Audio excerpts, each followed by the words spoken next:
భద్రాద్రి కొత్తగూడెం జిల్లా అశోకపురం మండలంలో పారిశుద్ధ కార్మికులు 7వ రోజు సమ్మెను అర్ధనగరంగా ప్రదర్శిస్తూ కొనసాగించారు. ఈ సమ్మెకు ఐఎఫ్టీ జిల్లా అధ్యక్షుడు మిడిదొడ్ల నాగేశ్వరరావు, నాసర్ పాషా, రవి మద్దతు తెలియజేశారు. అలానే ఈ కార్యక్రమంలో పారిశుద్ధ కార్మికులు గద్దల శివ, చామంత్రి శ్రీనివాసరావు, నల్లగుట్ల వెంకన్న, పాండ్రు రవి తదితరులు ఈ కార్యక్రమంలో పాల్గొన్నారు. నమస్కారం అండి. మాది అశోకపురం మండలం భద్రాద్రి కొత్తగూడెం జిల్లా. రాష్ట్ర వ్యాప్తంగా తలపెట్టినటువంటి సమ్మె ఈరోజు 7వ రోజు చేరుతుందండి. ఈరోజు కార్యక్రమంలో భాగంగా ఈరోజు మెయిన్ ప్రధానమైనటువంటి సెంటర్లో అక్కర్నంగా ప్రదర్శన నిర్వహించడం జరిగింది.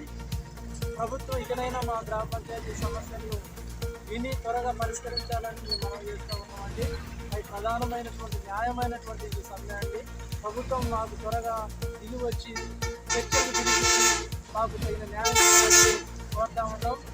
మేము గొంతమ్మ కోరికలు ఏం కోరట్లేదండి. మాకు రావాల్సినటువంటి న్యాయమైనటువంటి జీవో ప్రకారం, జీవో నెంబర్ 60 ప్రకారం ఎంతైతే రాతో పాటుగా ఈఎస్ఐ, పిఎఫ్ సౌకర్యం కల్పించాలి.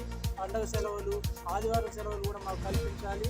ప్రమాద బీమా సౌకర్యం మాకు కల్పించాలని ప్రధానమైన డిమాండ్లతో సమ్మె కొనసాగిస్తూ ఉన్నామండి. మా సమస్యలను త్వరగా ఈ ప్రభుత్వం పరిష్కరిస్తుందని మేము ఆశిస్తూ ఉన్నాము.